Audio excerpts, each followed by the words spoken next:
back to the Five. So, New York City Schools Chancellor Dennis Walcott told all middle and high school principals that they have no choice in teaching sex ed. His reason, quote, an uneven system does not serve our students well. So once again, inequality means the boat gets lowered for everybody. But hey, my beef with sex ed isn't huge.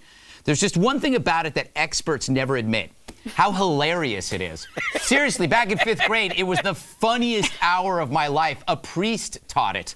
Watching him discuss sex ed was like watching Beckel dance. Look at that. That hot? That is awkward, people. And you know what? It hasn't changed. My nephew recently saw a play on STDs in which adults clumsily pretended to be teens. His review, it was painful. Just like when the teacher tried to put a condom on a faucet. I guess it beats studying.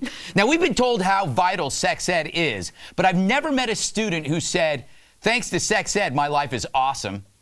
Mainly because I'm not allowed near students, but that's not the story here. But perhaps the reason students laugh during sex ed is they realize it's a private matter, and having a creepy middle-aged dude like me showing you how to put a condom on a banana turns you off sex forever, at least with bananas. Hey, Kimberly, you were pretty good at sex ed, weren't you? Yeah, no, this is a true story. I mean, I had it at UC Davis. I had it in high school, too, but then at, all-girls private Catholic school. Interesting. So by the time I got to college, then they had it. It was one of the required courses. Yeah. Government school, and it's mandated. Well, it was UC Davis, and they have this class, and there's about 150 of us in the class, and I got the highest grade. Oh. I got a little applause in the class. Well, I don't know why that is. That's because you knew more about sex than anybody else did. Oh, Bob. Sure. Bob, should it be mandated?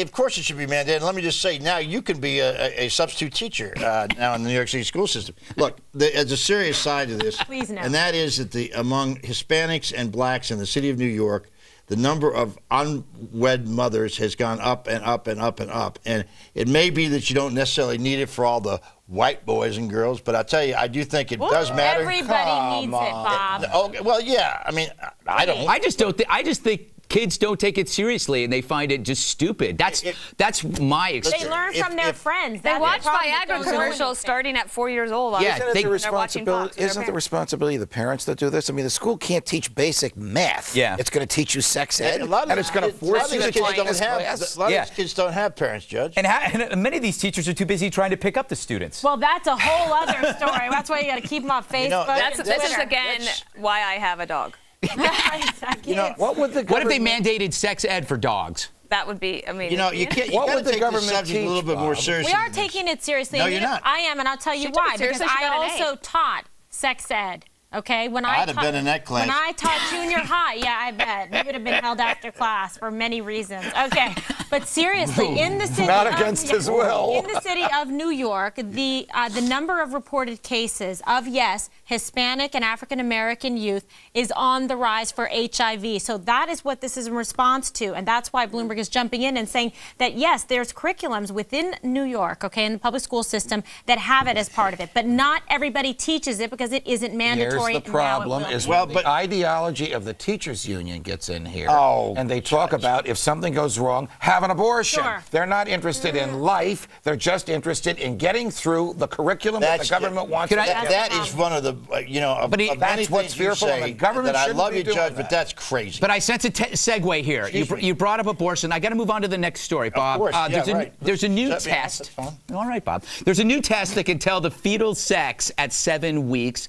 which would help, I guess, in diagnosing like sex-related diseases or gender-related diseases. Right. But people also worry that it might be a controversial step towards selecting the sex of the baby and aborting the sex or the baby if you don't like the sex. Right. Is that a legitimate concern?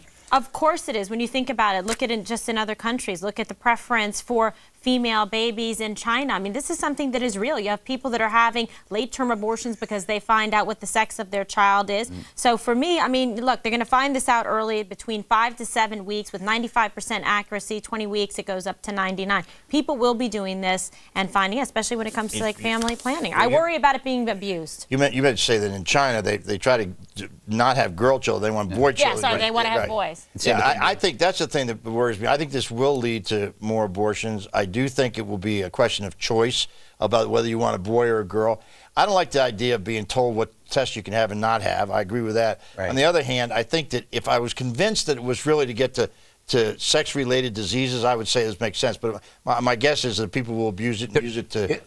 Some companies are having couples sign a form that says they're using it purely for disease analysis and not for choosing the child. Do you believe that actually is going to work, Judge? No, it wouldn't be enforceable. Look, I believe that abortion is murder. I believe abortion is always wrong. The problem is the lawfulness of abortion, not the technology that lets you find out the gender of the fetus. And such an agreement could never be enforced. But would it increase it is the one issue. There are certain gender-related issues. There's a muscular dystrophy disease that certain boys can have, but that's very small, low incidence of that. So there's, I guess what I'm saying is that there's a lot of potential for this to be abused and to lead to sex selection. But you know, just think if this was around. Just think if this was around when I was a baby and a fetus, and my parents made a choice they wanted a girl, you wouldn't have me here. Is there a Beckel test yet? Scientists are busy. No, after you're around Beckel, then you have to take a test. You have to take like 7 tests. The Beckelness? Yes. Is this child? Yeah. Would Beckel pass that? It's transmitted through the air. In your course in sex education? I would pass that test, man. Whoa. Head of the class. All right, I got to move. Catholic girls' school. Dana, last word, anything? I'm really glad I have a dog. It's the second time. Coming up, now that Bernie Madoff is in jail, he really only needs his orange jumpsuit. So are all his old expensive clothes now? You won't believe the answer. That's next on The Five.